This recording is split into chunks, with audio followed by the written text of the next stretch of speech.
여러분들 혹시 우리나라 최고의 대학교 하면 어떤 학교가 떠오르시나요? 그런 걸 지금 질문이라고 하는 거야? 당연히 서울대학교지. 저기 지나가는 강아지한테 물어봐도 알걸? 뭐 이렇게 생각하고 계신 분들이 많으실 텐데요. 네, 그렇습니다. 우리나라에서 최고의 대학교라고 하면 대부분의 사람들이 서울대학교를 떠올리기 마련이죠. 아니, 고등학교에서도 공부를 가장 잘하는 학생 중에서도 극소수의 인원들만 들어갈 수 있는 곳이니까. 그래서인지 서울대학교에 입학하게 되었다고 하면 주변에서 사람들이 이상하게 쳐다봐도 탭댄스를 막 출 정도로 기쁨을 주체하지 못할 것만 같은데, 최근에는 서울대학교에 합격을 해도 등록조차 하지 않는 사람들이 많다고 하네. 아니, 이게 도대체 무슨 소리인가 싶겠지만 실제로 서울대학교의 몇몇 학과는 수시 미등록률이 30%에서 40%에 달해 추가 합격으로 넘어간 경우가 있다고 합니다. 이들은 서울대학교에 가는 것보다 취업이 잘 되는 학과가 더 중요하다라는 생각으로 차라리 서울대학교를 포기하고 다른 대학교에 간 학생들이라고 하죠. 이런 상황은 서울대학교를 포함해 스카이로 불리는 고려대학교, 연세대학교에서도 일어나고 있는 일이라고 합니다. 그러다 보니 지방 공립대학교나 사립대학교의 상황은 더욱 심각해서 정원이 미달인 경우도 많아. 그 결과 대학 주변 상권이 망해가는 중인데다 이런 문제는 대학교에 지원할 학생 수가 줄어들면서 더욱 심해질 거라고 하는데, 자, 그럼 뭐 늘의 급함을 전적으로 절 믿고 따르셔야 서울대, 아니 의대에 갈 수 있습니다. 요즘에는 서울대도 포기한다고? 그냥 지금 바로 시작합니다. 최근 연세대학교와 고려대학교에 수시를 합격을 해도 등록을 하지 않는 경우가 있다고 합니다. 뭐 등록을 하지 않았다는 건 난 거기 안 갈 거다 라는 의미잖아요. 실제로 2023학년도 대입 수시 전형 미등록자를 보면 진짜 엄청나게 많다고 하죠. 아니, 연세대학교의 모집 인원은 2110명이었는데 여기서 미등록자가 827명으로 미등록률이 39.2%나 되고, 고려대학교의 모집 인원은 2533명이었는데 1241명이 등록을 포기하면서 미등록률이 49%를 찍어버렸다고 하니까 이로 인해 두 대학교에서만 2000여 명의 1차 추가 합격자가 나왔다고 합니다. 이것만 봐도 수시 미등록률이 진짜 심각한 걸 알 수 있는데, 여기서 더 충격적인 사실은 이 연세대학교와 고려대학교만의 문제가 아니라는 거였죠. 아니, 우리나라에서 최고라고 하는 서울대학교마저도 이런 일이 발생하고 있다는 겁니다. 서울대학교의 경우 2023학년도 대입 수시 전형 모집 인원이 2056명이었는데 이 중에서 미등록자가 138명이 나와서 미등록률이 6.7%라고 하죠. 잠깐, 뭐라고? 서울대학교에 합격을 했는데 그걸 포기한다고? 아니, 도대체 무슨 일이 벌어지고 있는 거야? 라고 생각하고 계신 분들이 많으실 텐데요. 뭐 서울대학교, 연세대학교, 고려대학교는 스카이라고 불리면서 최고의 대학교라는 인식이 지배적이니까. 하지만 요즘에는 대학교 이름도 중요하지만 그것보다 더욱 중요한 것이 있다고 합니다. 바로 학과. 최근 서울대학교의 학과별 2023학년도 대입 수시 전형 미 등록 상황을 보면 요즘 학과를 얼마나 중요하게 여기고 있는지 알 수 있었습니다. 식품영양학과는 모집 인원 18명 중에서 7명이 등록을 포기했고, 응용생물화학부는 모집 인원 26명 중에서 8명, 생명과학부는 37명 중에서 11명이 등록을 포기했다고 하죠. 이건 수시 등록을 포기한 사람만 해도 약 30%에서 40% 정도 된다는 이야기거든요. 게다가 서울대학교에서 인문계열 수시 등록 포기자는 20명이었는데 그중에서 정치외교학과, 사회복지학과에서 각각 2명씩 등록을 하지 않으며 전체 인문계열 수시 등록 포기자의 10%씩이 나왔다고 합니다. 그러나 의예과에서는 단 한 명도 수시 등록을 포기한 사람이 없었다고 하죠. 그렇다면 우리나라에서 이런 상황이 도대체 왜 일어나고 있는지에 대해 살펴보게 되면 그 이유는 학생들이 이제는 단순히 좋은 학교에 들어가는 게 목표가 아니라 취업의 안정적인 학과를 찾아 진학하려고 하기 때문이라고 합니다. 아, 맞다, 오늘 서울대학교 수시 합격 발표일이지? 너도 지원했잖아. 어떻게 됐어? 합격했냐?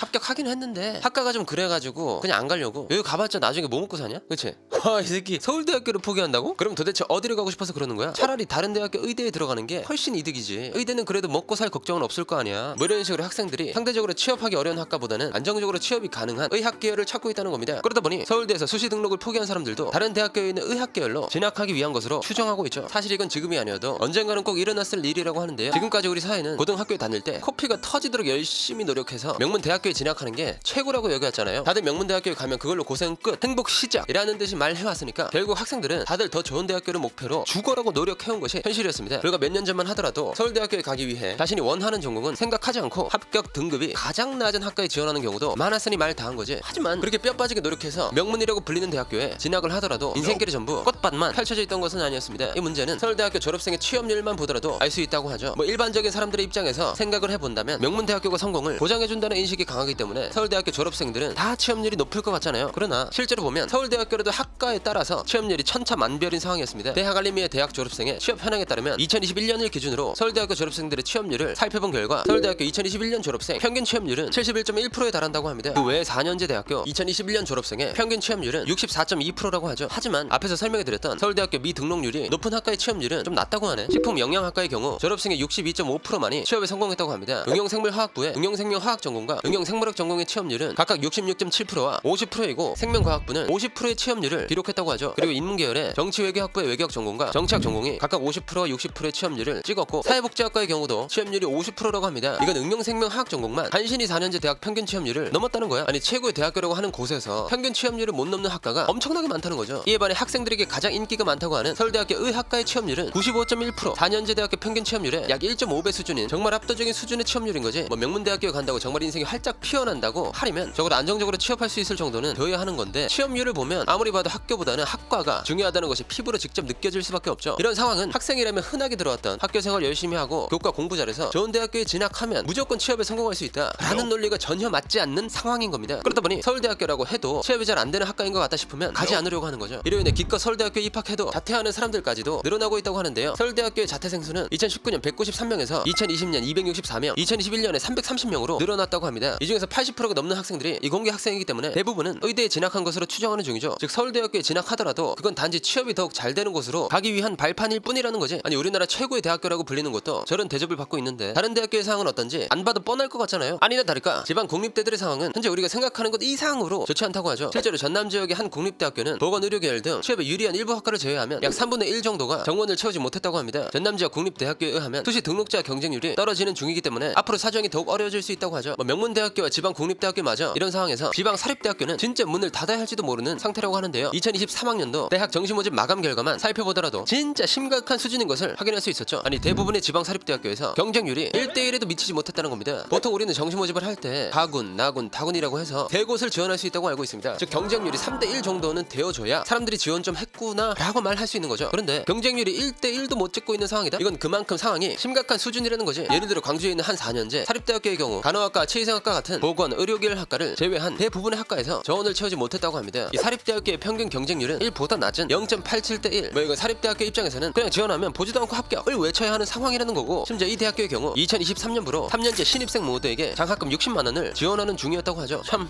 이렇게 장학금을 뿌리면서 신입생을 모집하려고 애를 써봐도 아무도 지원하지 않고 있다 보니 영어영문학과는 오려고 하는 사람이 없어 아예 신입생 모집을 중단해버렸다고 합니다. 아무래도 지금처럼 취업이 잘 되는 곳으로만 학생들이 몰리는 지금 상황은 취업 경쟁력이 뛰어난 학과를 보유하지 못한 대학교와 지방의 사립대학교에는 사람이 점점 줄어들고 있게 만들고 있습니다. 물론 우리나라 곳곳에 대학교가 너무 많이 존재한다는 것 자체가 문제이긴 하지만 대학교 주변에는 대학생들이 많이 돌아다니기 때문에 크든 작든 간에 상권이 존재하기 마련이잖아요. 여기서 발생할 수 있는 문제는 대학교에 들어오는 사람이 적어지면서 인근 상권도 망해가고 있다는 겁니다. 아니 지금 점심시간 맞아? 점심 특선 메뉴까지 준비해놨는데 파리만 날리는 게 이게 맞냐고. 이상하다. 원래 이 시간이면 커피 마시러 오는 손님으로 줄을 서야 하는데 왜 이렇게 손님이 없어? 우리 상황도 지금 말이 아니야. 지금 예전에는 샷건 소리가 끊이지를 않았는데 지금은 진짜 무슨 도서관이 따로 없다니까.